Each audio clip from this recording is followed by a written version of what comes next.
Donc on va corriger les exercices qui étaient à faire pour le cours. Donc le 18, page 299. Donc ici, il s'agissait de déterminer la nature géométrique de ce système. Donc la nature géométrique, hein, si la plupart certains n'ont pas compris, mais la nature, en géométrie, la nature d'un objet ou d'une expression, c'est plutôt donc si c'est un carré, un cercle, une sphère, une pyramide, une droite, un segment. Bon, là ici, donc d'après le cours, il est évident que là vous reconnaissez une représentation paramétrique d'une droite, d'accord, voilà. Et en fait, il faut préciser donc la droite, c'est la droite qui passe par A, puisque je vois donc les termes constants, c'est 1, 0, moins 2, donc ça c'est le point, c'est quand t vaut 0, si vous voulez, quand t égale à 0, vous avez donc un point de la droite qui est de coordonnées 1, 0, moins 2, et un vecteur directeur qui sont les coefficients finalement des valeurs de t dans le système, donc 2, 3, moins 1. Donc, et on peut écrire donc que la droite, elle peut se noter au passage que c'est la droite, on peut l'écrire comme la droite A, virgule, vecteur U, qui veut dire la droite qui passe par A de vecteur directeur U. Dans l'exercice 19, donc page 299, ici vous avez un repère A, je rappelle qu'ici d'origine A, en abscisse c'est porté par le vecteur AB, en ordonnée porté par le vecteur AD, et en cote porté par le vecteur AE. Donc ici, je dois trouver la représentation paramétrique, une représentation paramétrique de la droite IG. Bon, déjà, je prends le point I de coordonnées 0, 0, 1 demi, le point G de coordonnées donc 1, 1, 1, voyez. Et donc IG, c'est donc un vecteur directeur de la droite IG. Le vecteur IG, on fait donc XG moins XI, 1 moins 0, 0, YG moins YI, ça fait 1, ZG moins ZI, ça fait donc 1 moins 1 demi, ça fait 1 demi. Donc là, vous avez donc un vecteur directeur de la droite IG. Donc comment on peut trouver une représentation paramétrique? Donc je rappelle que ce que je peux faire, c'est d'abord donc mettre le point, un des points, donc je prends le point que je veux, donc on aura forcément, ça dépend.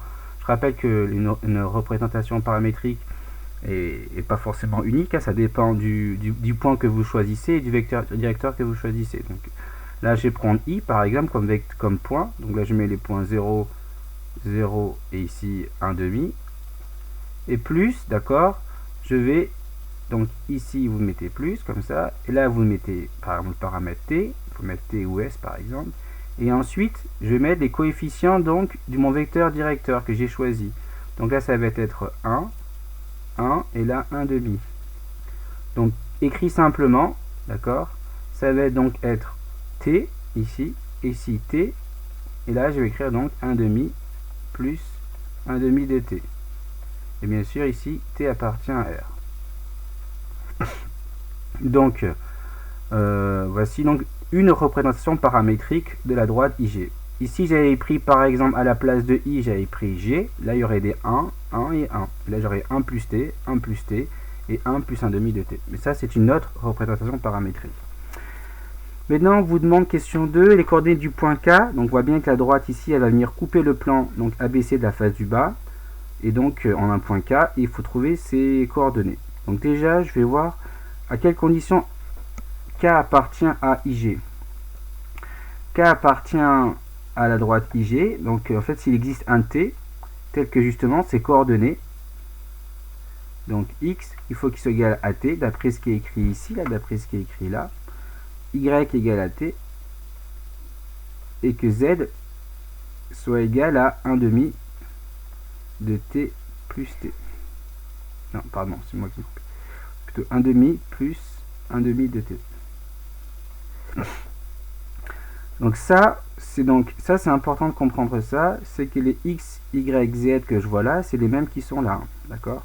Donc s'il existe un t qui fait que on a x égale t, y égale t et z égale 1 demi plus 1 demi de t, c'est que k appartient à la droite ij. Maintenant, à quelles conditions k appartient donc au plan ABC? Le plan ABC, c'est le plan de la face du bas. Donc tous les points qui sont donc sur la face du bas, qui sont sur le plan, hein, pas forcément sur la face, mais qui sont sur le plan qui contient la face du bas, vous voyez bien que ce sont des points qui n'ont pas de cote. Ils seront jamais, donc, ils n'auront pas de hauteur. Donc en fait, c'est si et seulement si, finalement, K n'a pas de cote, c'est-à-dire que Z égale 0, c'est-à-dire que K est de la forme... d'accord? C'est-à-dire que mon K il va être de la forme x, y, et ici je mets 0. Ok? Donc de ces deux informations, donc j'en déduis que K appartient à l'intersection, donc de la droite et du plan, que si donc d'une part il existe un T tel qu'on est là, et si Z égale à 0, ben, il me suffit de résoudre. Donc Z égale à 0, si Z égale à 0, ça veut dire que T il vaut moins 1.